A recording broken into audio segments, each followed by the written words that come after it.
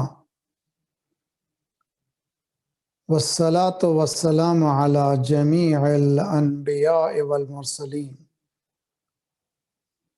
سيما خاتمهم وأشرفهم سيدنا وطبيب نفوسنا والشفيع ذنوبنا مولانا أبي القاسم محمد. اللهم صل على محمد وآل محمد وعجل فرجهم وأهل بيته الطيبين الطاهرين المعصومين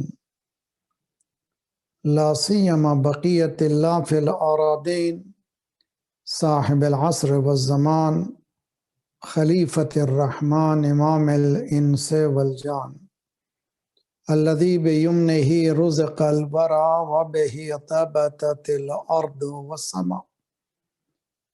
اللهم عجل فرجه الشریف. انسانی معاشرے کی سب سے بڑی مشکل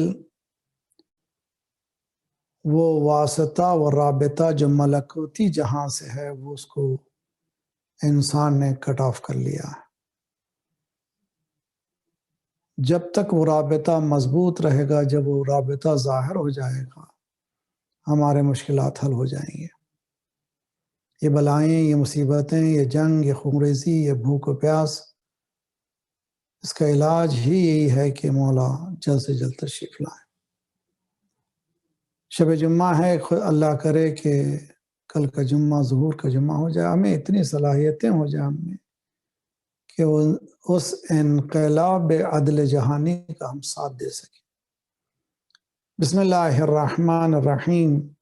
اللہم کن لولیک الحجت ابن الحسن صلواتک علیہ وعلی آبائہ فی هذه الساعة وفی کل ساعة ولی وحافظ وقائد وناصر ودلیل وعین حتی تسکنہ عبدک طوعا وتمتعہ فیہا طویلا.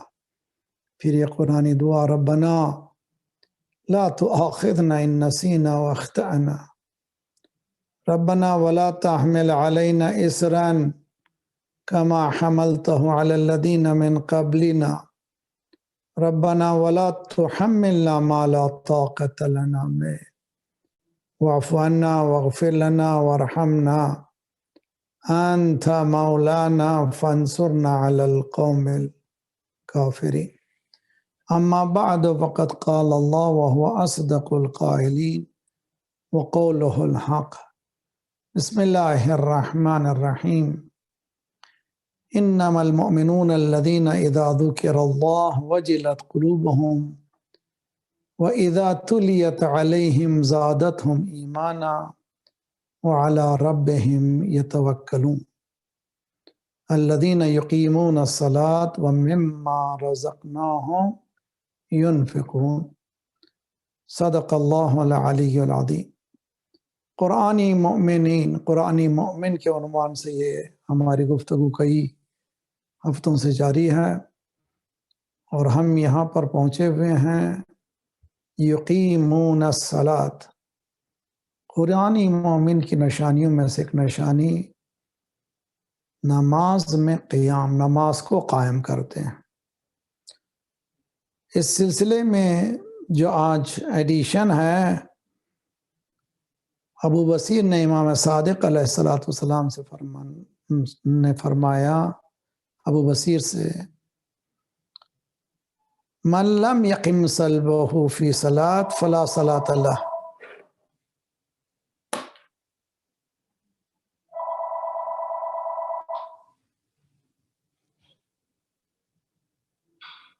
نماز میں حالت سٹینڈ سٹل جس کو کہتے ہیں طمأنینہ،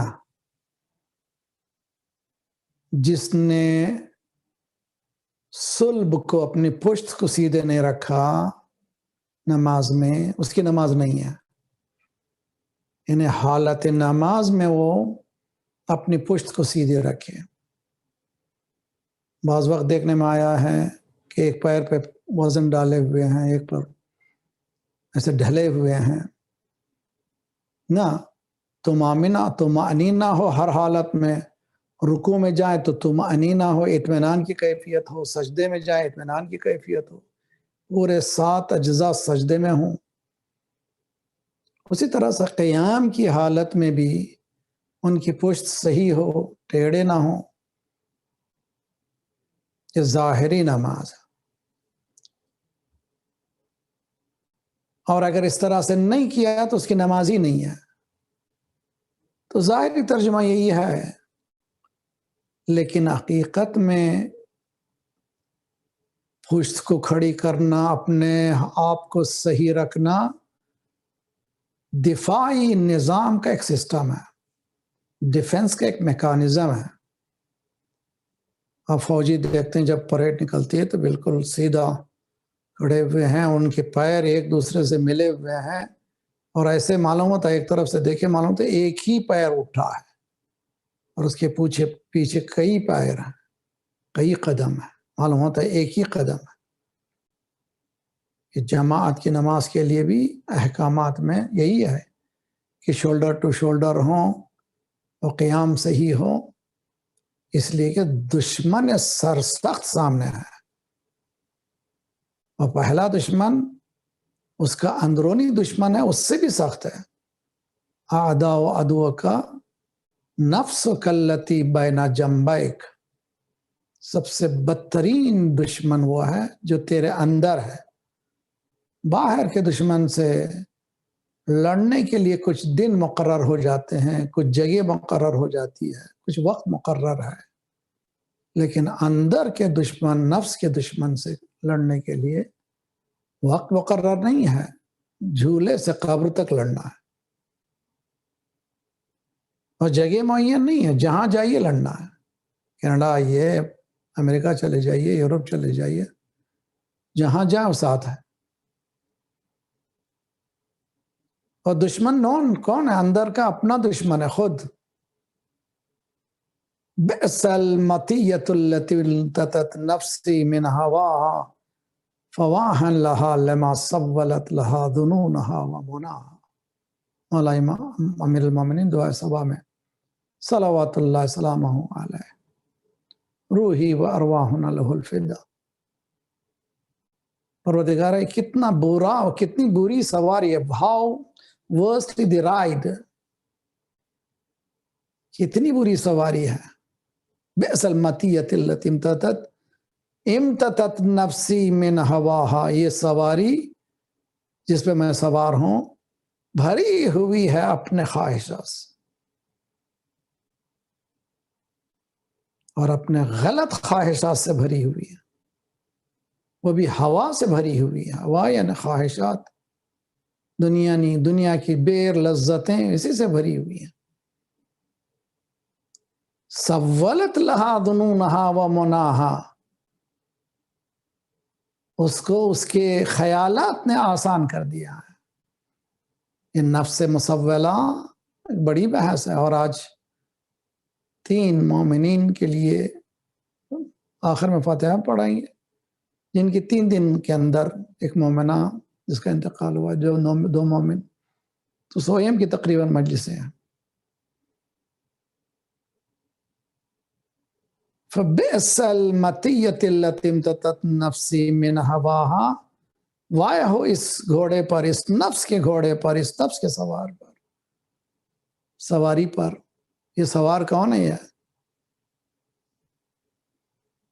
ہوا سے بھرا ہوا، خواہشات سے بھرا ہوا۔ وہ کیوں خواہشات سے بھرا ہوا ہے؟ سولت مسولہ یعنی میٹر کو لائٹ لینا۔ کبھی ہمارے زبان میں آپس میں ملتے مولا بچا لیں گے، اللہ بچائے گا، اللہ غفور رحیم ہے، یقیناً اللہ غفور ہے، یقیناً مولا بچائیں گے۔ لیکن عدل و داد کا جب مسئلہ آئے گا، اللہ نے اصول معین کیا۔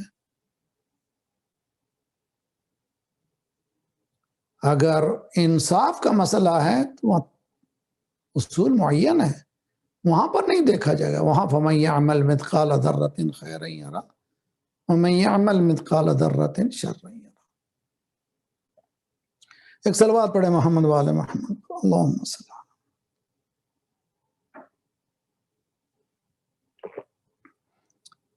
آیت اللہ جواد عملی کہتے ہیں یہ ظاہراً یہ حدیث جو امام صادق علیہ السلام سے جو نقل ہوئی ہے ابو بصیر سے، ظاہر ہے نا کہ نماز میں یہ ٹلٹیڈ ادھر جھکے ہوئے نہیں رہنا چاہیے، بالکل اسٹریٹ رہیں، تمانی نہ رہے، اطمینان رہے، جھکے ہوئے نہ ہوں، اسٹریٹ رہیں، استقامت ہو۔ لیکن اس کے پیچھے فلسفہ یہ ہے کہ دشمن سے لڑنے والا کبھی ایسے ٹیڑھا نہیں ہوتا، بلکہ وہ ڈٹ کر کھڑا ہوتا، ڈٹ کر کھڑے ہوتا۔ سامنے جھوٹ ہے تو ڈٹ کے مقابلہ کرنا پڑے گا، سامنے خیانت ہے ڈٹ کے مقابلہ کرنا پڑے گا، سامنے خود پسندی ہے ڈٹ کے مقابلہ کرنا پڑے گا، سامنے بخل ہے ڈٹ کے مقابلہ کرنا پڑے گا، سامنے حسد ہے مقابلہ کرنا پڑے گا، سامنے غصہ ہے غضب ہے وہ مقابلہ کرنا پڑے گا، سامنے شہوت ہے تو استقامت دکھانی ہوگی۔ یہ اندرونی دشمن کے ساتھ، اور جس نے دشمنی ایسی کر رکھی ہے کہ ہمارے میٹرز تو گناہ کو بھی لائٹ بنا رکھا، کوئی بات نہیں ہوتا ہے، اور اللہ جو غفور و رحیم ہے، یہ مولویوں کے چکر میں مت جاؤ، یہ زیادہ دین کو مت پڑھو، جتنا پڑھو گے اتنا ہی پھنسو گے۔ آج کل بعض لوگ اتنی جرات کرتے ہیں، لیکن جو اس میدان جہاد میں آتا ہے وہ اس وجہ سے نہیں آتا کہ لوگ مجھے کیا کہہ رہا ہے، میرا نفس کیا کہہ رہا ہے، وہ آتا ہے مجاہد بن کر آتا ہے، پوری مستعد سے پورے ارادے کے ساتھ آتا ہے، مجھے جنگ لڑنی ہے، اندر کی بھی جنگ لڑنی ہے، باہر کی بھی جنگ لڑنی ہے۔ قسط و داد کے لیے کھڑے ہونا، سورہ آل عمران کی 18ویں آیت ہے، شہد اللہ انہ لا الہ الا ہو، خود اللہ کی ذات اپنے اوپر گواہ ہے، شہد اللہ، اللہ ہی گواہی دے رہا ہے، کوئی نہیں ہے، وہی ہے، والملائکۃ واولو العلم قائما بالقسط، جہاں اللہ گواہی دے رہا ہے وہاں پر ملائکہ بھی گواہی دے رہے ہیں کہ کوئی نہیں ہے، وہی ہے بس، اور صاحبان علم ہیں۔ کون ہے صاحبان علم؟ جو عدل و داد کے لیے کھڑے ہوئے ہیں، بہت سے عالم ہیں، نماز پڑھیے، روزہ رکھیے، تقویٰ کیجیے، بس باقاعدہ آج کل کلپیں نکلتی ہیں نا باقاعدہ بہترین، یہ دیکھیے بہت اچھی کلپ نکلی ہے، کلپوں میں جائیے بہت ضرور، لیکن کسی ایک پہ تو عمل کیجیے، فارورڈ کرنے سے کچھ ہوتا نہیں ہے۔ وہ اولو الملائکہ بھی قائم ہے، قیام کیے ہوئے ہیں، صاحبان علم ہیں، قرآن کی آیت ہے، حدیث نہیں۔ صاحبان علم، کون صاحبان علم ہیں؟ جو قسط و عدل، عدالت کے لیے، جسٹس کے لیے، ایکویٹی کے لیے کرے ہیں۔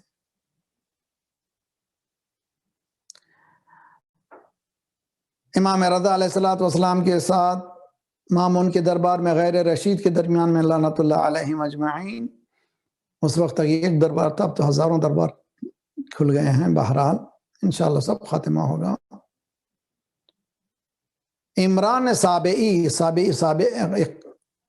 ایک مذہب ہے، اس کا ماننے والا امام سے آرگیومنٹ کر رہا ہے، مذہب دین کا، مکتب اہل بیت کا، اہل بیت کے خیالات کا، اور اس کا دل نرم ہوتا چلا جا رہا ہے، یہاں تک کہ اذان ہوئی۔ امام نے فرمایا اذان قائم، الاذان۔ عمران سابعی نے کہا کہ مولا اب میرا دل نرم ہوا ہے، مائل ہوا ہے، ذرا اس بحث کو ختم کر لیجئے۔ انہوں نے کہا اللہ اکبر، بس اللہ اکبر۔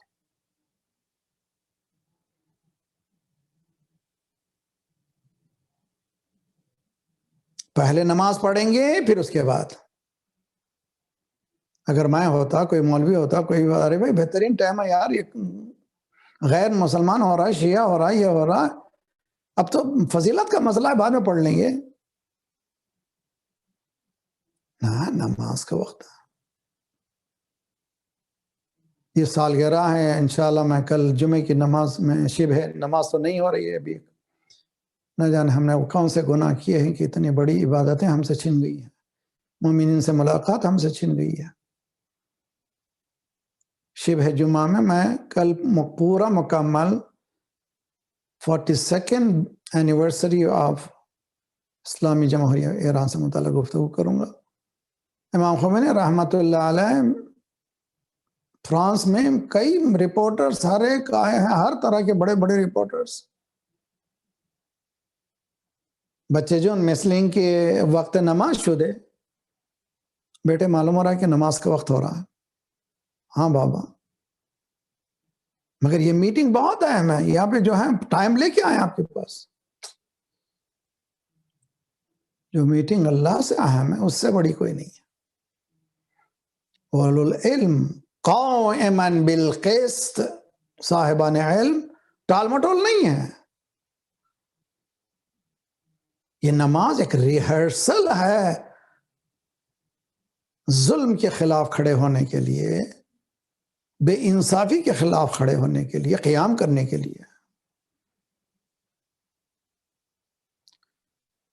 ذات پروردگار نے یہ اس آیت کو اللہ کی وحدانیت کی گواہی کے ساتھ، شہد اللہ انہ لا الہ الا ہو، اللہ خود گواہی دے رہا ہے کہ اس کے علاوہ کوئی نہیں ہے.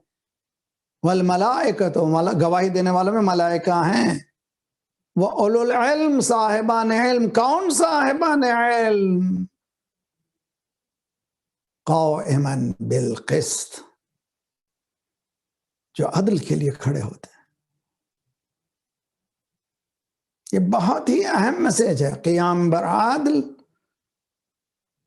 بہت ہی اہم. قیام، اگر نماز کا قیام ہے تو عدالت ہونا چاہیے.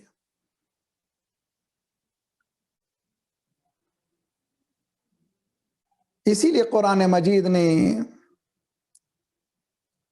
ان الذین قالوا ربنا اللہ، یہ آیتیں کتنی مرتبہ پڑھی. مجھے میری فیوریٹ آیت ہے، میں نے اس پہ اشرا پڑھا ہے. ویسے آیتیں ستاروں کی طرح چمکتے ہیں. بعض ستارے بہت زیادہ چمکتے ہیں، اسی طرح سے آیتیں، ہر آیت ستارے ہیں، چمک رہے ہیں. بعض آیتیں بہت. سورہ فصلت جس میں سجدہ واجب ہے 41 سورہ ہے، اس کی 30ویں آیت ہے، 30th آیت. جو لوگ یقیناً جو لوگ اللہ کو اپنا رب کہتے ہیں، ثم استقاموا، یہ ہے یقیمون الصلاۃ. رب کہنے کے ساتھ اب بمبارڈمنٹ شروع ہوتا ہے ان کے خلاف، ادھر سے ادھر سے اکنامیکل، یہ وہ سانکشن، وہ سانکشن، یہ سانکشن. ثم استقاموا، پھر وہ استقامت دکھاتے ہیں. ان ریٹرن کیا ہوتا؟ تتنزل علیہم الملائکہ الا تخافوا ولا تحزنوا وابشروا بالجنۃ التي کنتم توعدون. ہوتے تھے نہیں، ملائکہ نازل ہوتے تھے نہیں، نازل ہوتے ہیں، ہوتے رہیں گے. کن لوگوں پر؟ جو استقامت دکھاتے ہیں. غمگین نہ ہونا، پریشان. Never have any grief, never have any fear. Don't fear, don't ever fear no one. یہ ان کے دل کی، ان کی روحانی آواز ہے. اللہ کہہ رہا ہے کہ ڈرو نہیں، اور وعدہ بھی یقین کر لو کہ تم کو جنت کا جو وعدہ دیا یہ ملنے والا. کس کو؟ جو استقامت، جو قیام کرتے ہیں نماز کی روحانیت اور معنویت کو سمجھنے کے بعد.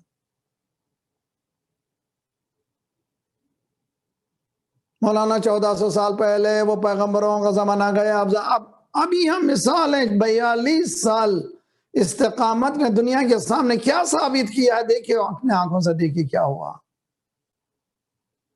اندھی ہیں وہ آنکھیں جو اس کے انقلاب کو نہ دیکھیں.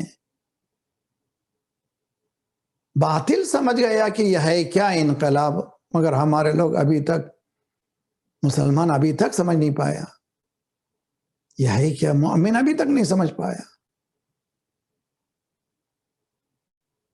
یمنیوں کے پاس جوتے تھے کہ ان کے پاس جوتے بھی نہیں ہیں، صحیح ویپن نہیں ہے، مگر ان کی زمین کا 1 انچ بھی نہیں بڑھا، بلکہ داخل ہوئے حجاز میں اندر.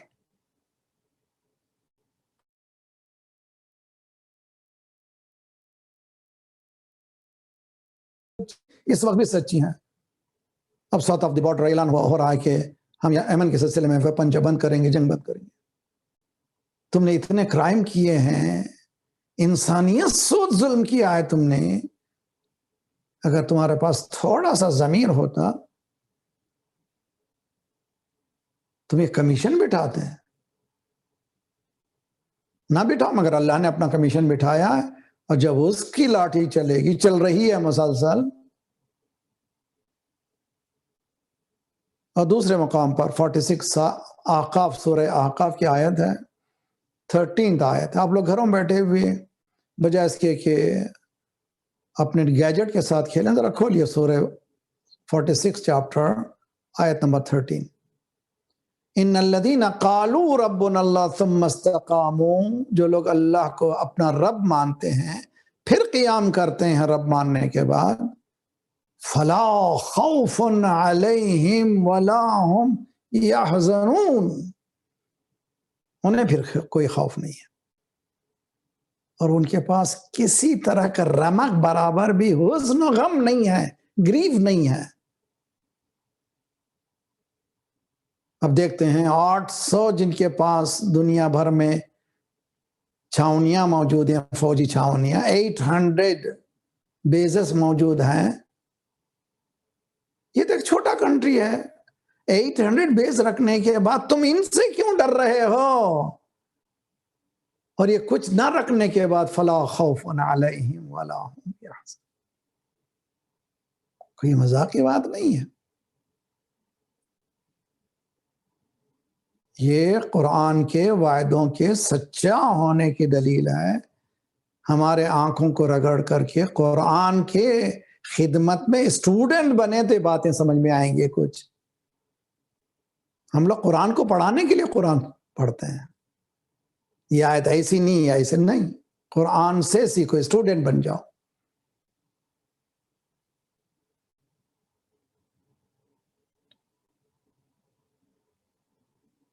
اگر ہم روایتوں کو چھان بین کریں تو آپ کے پاس سب وہ روایتیں، سب اب خود اسلام کی برتری، آپ 10 سال میں 80+ وارز، ابھی یہ نیشن شروع ہوا ہے، اتنی دشمنی،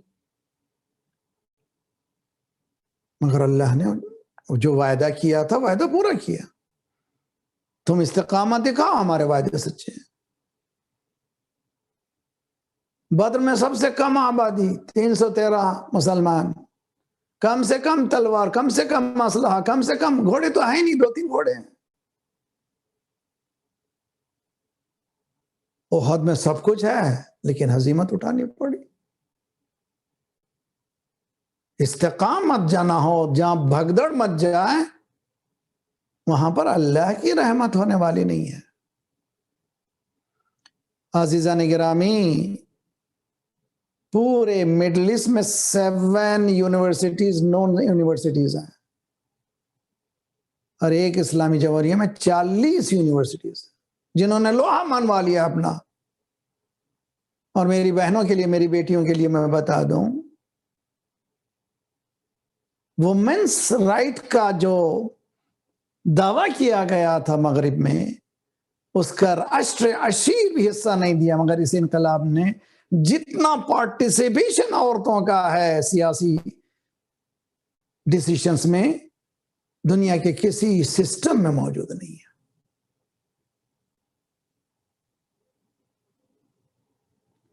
یہ استقامت، یہ اسلام کے صحیح اسلام کی استقامت کی دلیل ہے. اور اس کو سمجھنے کے لیے ہمیں آنکھ کھولنے کی ضرورت ہے، ہمیں سبق لینے کی ضرورت ہے. عموماً کہتے ہیں ہم سے کیا لینا دینا اسلامی جمہوریہ سے، ہمیں کیا لینا دینا، ہمیں کچھ بھی نہیں لینا ہے.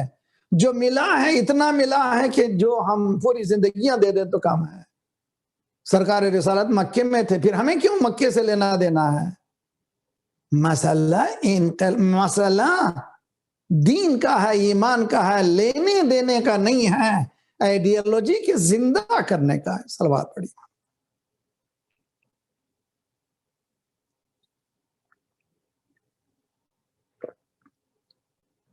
صلوات اللہ السلام علی الحسین لا نمبر یزید۔ امید ہے کہ کچھ بات سمجھ میں آ رہی ہوگی۔ نماز پڑھوں، جھوٹ بولوں، نماز پڑھوں، دغا بازی کروں، نماز پڑھوں، دھوکہ کروں، نماز پڑھوں، بھی بچوں سے اچھا نہ رہوں، نماز پڑھوں، خاندان سے تعلقات نہ ہوں، نماز پڑھوں، یہ ایسا نہیں ہے۔ اسے نماز قیام نہیں ہے۔ نماز کا قیام میں انسان بن جائے، اندر کے دشمن سے بھی لڑے اور باہر کے دشمن سے بھی لڑے۔ آیت اللہ جواد کہ ایک بہت اچھا جملہ ہے، جنگ کا دفاع دو طرح سے ہے، دو ویپنز ہے بہت اچھی طرح سے۔ ایک ویپن ہے ایک ویپن ہے آہن۔ آہن کیا ہے؟ لوہا، آئرن، جس کو آج کل کئی، اس زمانے تلواریں تھی، آج کل میزائلز کہہ لیجیے۔ یہ دشمن سے لڑنے کا ویپن ہے۔ یہ کون سا دشمن ہے؟ یہ ظاہری دشمن ہے۔ اندر کے دشمن سے لڑنے کا کون سا ویپن ہے؟ وہ ہے۔ حدیث میں ہے کہ جب مظلوم یہ کہتا ہے کہ اے خدا میرا کوئی نہیں ہے، اللہ کہتا ہے میں تیرا۔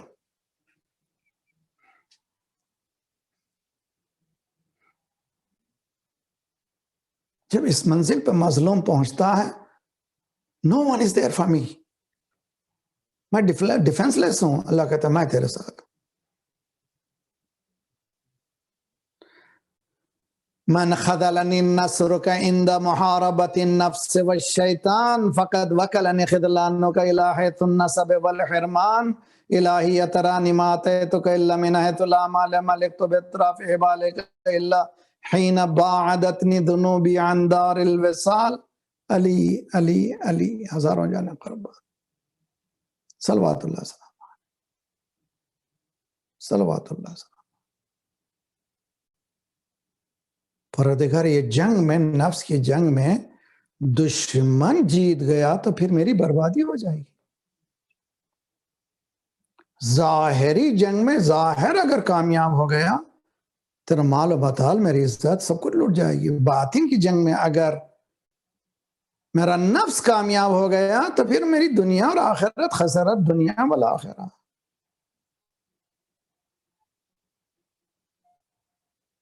تو اسی طرح دعائے کمیل کا، اسی لیے میں کہتا ہوں دعائے کمیل آپ نے سن لیا، ہر شب جمعہ سنتے ہیں، ایک ٹکڑے پہ ایک جمعہ، ہر شب جمعہ میں ایک ٹکڑے پہ ڈوب جائیں ہم لوگ۔ وَسِلَاهُ الْبُكَاءُ، آج کا ٹکڑا ہے۔ وَسِلَاهُ، سلاح اسلحے کو کہتے ہیں، اسلحہ ویپن۔ ارحم پروردگارہ اس کو بخش دے جس کا ویپن گریا کے علاوہ کچھ نہیں ہے۔ دنیا لاکھ یاد کرتی ہے، فلاں جنگ کو یاد کرو، فلاں اتنے مر گئے ان کو یاد کرو۔ کیا کیسے یاد کرو بھائی؟ کہ خاموشی، 1 منٹ کی خاموشی۔ ہمارے کہا نا، خاموشی نہیں، گریا کرو۔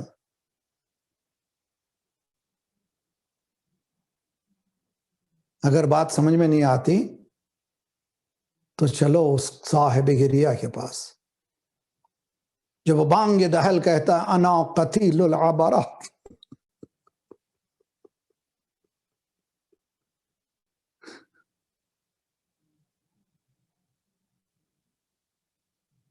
ترجمے کتنے سنے آپ نے؟ انا قتیل العبرات کتنے سنے ترجمے آپ نے؟ مجھے رولا رولا کے مارا گیا میں، نہ، مولا فرما رہے ہیں میں کشتہ گریا ہوں۔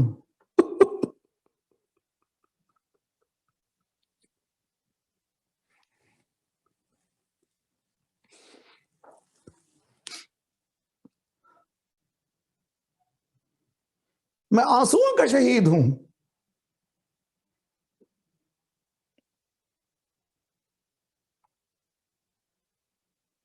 امام صادق علیہ السلام نے فرمایا کہ انا قتیل العبرات، لا یذکرنی مؤمن الا بکا، یہ امام حسین نے فرمایا ہے قتیل العبرات مولا حسین کے القاب۔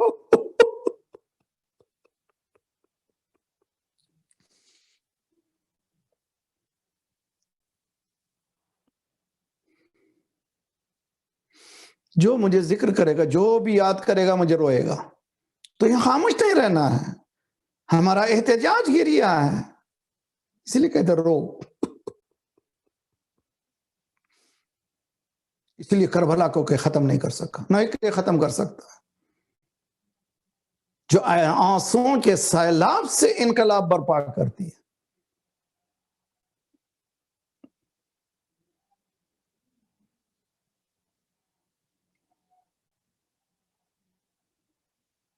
امام حسین جنگ کرتے ہوئے زبان سے 2 جملے ضرور، جب دشمن پہ جھپٹ پڑتے تھے، لا حول ولا قوت الا باللہ العلی،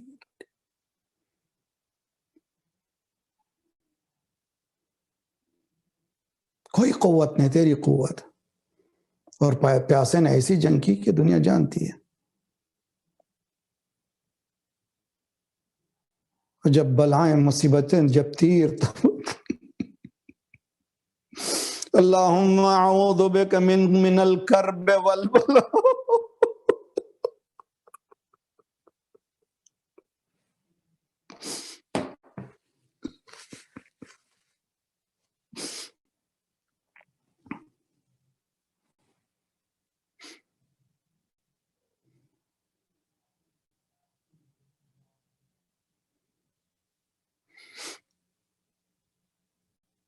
آج بھائی نے بہن کے سوہم کی مجلس رکھی ہے، شاید بہنوں نے بھائی کے سوہم کی مجلس رکھی، سب کو یہ رنج ہے اور ساس سین نہیں لگا سکے، پرسہ نہیں دے سکے، ہر چیز ورچل ہو چکی ہے، یہ رنج ہے نا بھائی۔ آئیے دعا صبح آئیے،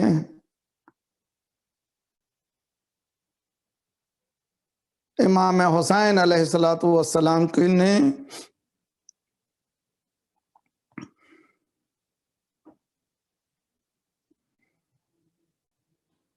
جب علی اصغر کی پیاس کو دیکھا ہے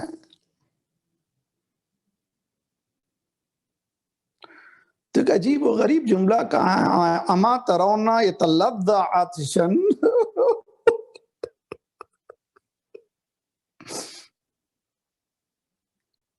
کیا تم لوگ دیکھتے نہیں ہو؟ یتلظى کہتے ہیں اگر مچھلی کو پانی سے باہر لا دیجئے، اب اس کے بعد تڑپ دیکھیے کس طرح سے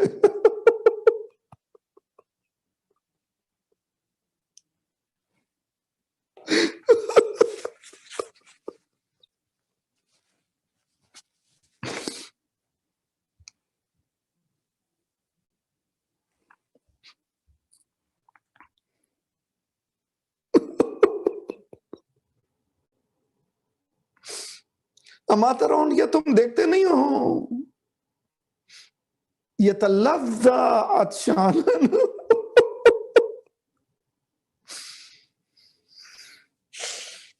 پانی بغیر جس طرح سے مچھلی تڑپتی ہے میرا بچہ،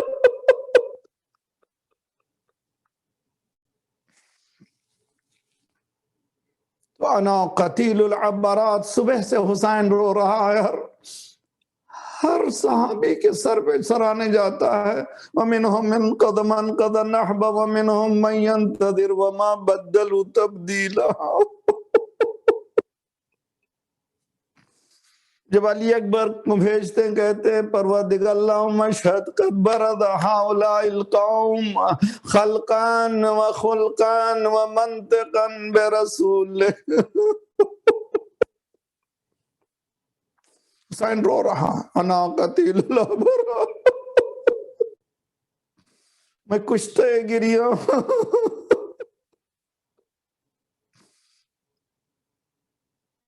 میں آنسوؤں کا شہید ہوں۔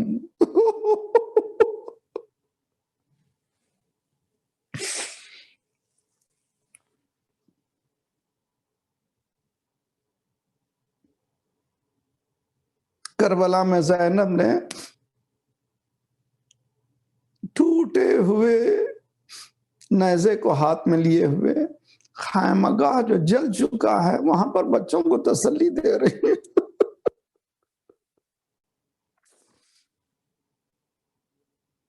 یہاں مدینے میں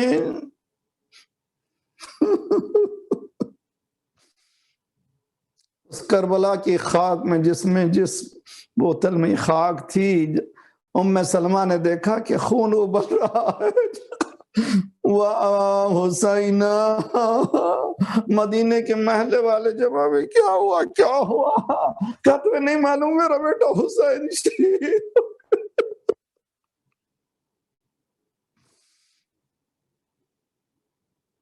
قریبی لوگ جمع ہو گئے سبونی پور سے سینے سے لگایا زینب سے بھی کوئی سینہ لگا.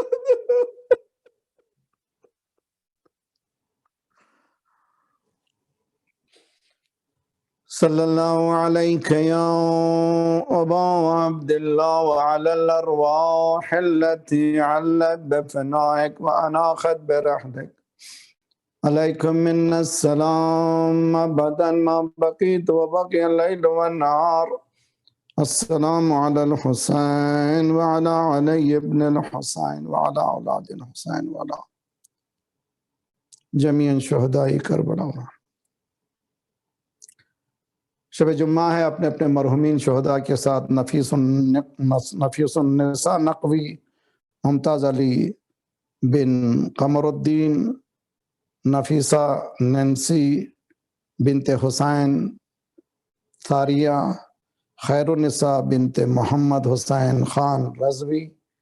فاتحہ. بسم اللہ الرحمن الرحیم.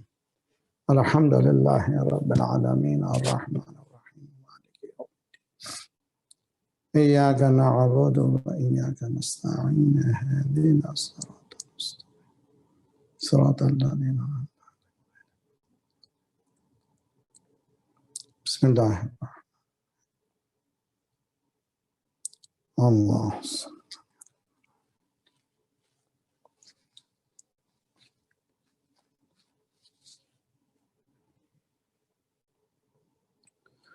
بسم اللہ الرحمن الرحیم. یا من لطیف لم یزل الطف بنا فیما نزل انت القوی نجنا عن قہرک یوم الخلل لی خمسۃ اطفی بہا حر الوباء الحاتمہ المصطفیٰ والمرتضیٰ وابناہما والفاطمہ عبادہم من نسلہم قد جاءنا من فضلہ العبد والباقر والصادق والکاظم ثم الرضا ثم التقی ثم النقی والعسکری والحجت القائم عجل اللہ تعالی فرجہ الشریف. خدایا پروردگارہ ہمارے ان آنسوؤں کی قسم ہمارے گناہوں کو بخش دے. آئندہ گناہوں سے تو اپنے ید قدرت سے بچا لے. پرچم اسلام کو بلند فرما. دشمنان اسلام کو دہشت گردوں کے سرغنوں کو تہس نہس کر دے. مظلومین مومنین کی مدد فرما. مومنین مظلومین کو قیام کرنے کی توفیق عنایت فرما. مومنین دنیا میں جہاں جہاں ان کی جان مال آبرو اور عزت کی حفاظت فرما. جو پریشان حال ان کے پریشانیوں کو دور فرما. بے روزگاروں کو روزگار عنایت فرما. جو لوگ التماس دعا کہا کرتے ہیں مالک ان سب کی دعائیں قبول فرما. جو مریض ہیں کووڈ کے حوالے سے یا کسی اور بیماری مالک ان سب کو صحت کامل عاجلہ عنایت فرما. ہمارے جسمانی امراض کے ساتھ ساتھ روحانی امراض میں غرور و حسد و کبر و نفاق و نخوت و غیبت کو دور فرما. جو گودیاں خالی ہیں انہیں پر کر دے. جو لڑکے لڑکیاں بن بیاہ کے ان کے بیاہ کر دے. صفوف مسلمین کو متحد کر دے. ہمیں بانٹنے والی صہیونی قوتوں کو بانٹ دے. پروردگارہ ہمارے مرحومین کے برزخی حالات کو بہتر سے بہتر کر دے. مراجع رہبر کے سائق ہمارے سروں پر سلامت رکھ. انقلاب اسلامی کو انقلاب مہدی تک ملا دے. عجل اللہ تعالی. جلد سے جلد مولا کا ظہور فرما. ہم سب کو ناصروں میں شمار فرما. اللہم صلی علی محمد.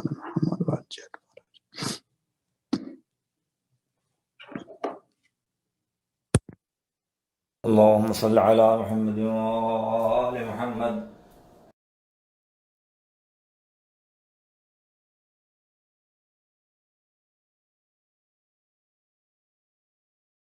اللهم صل على محمد وآل محمد.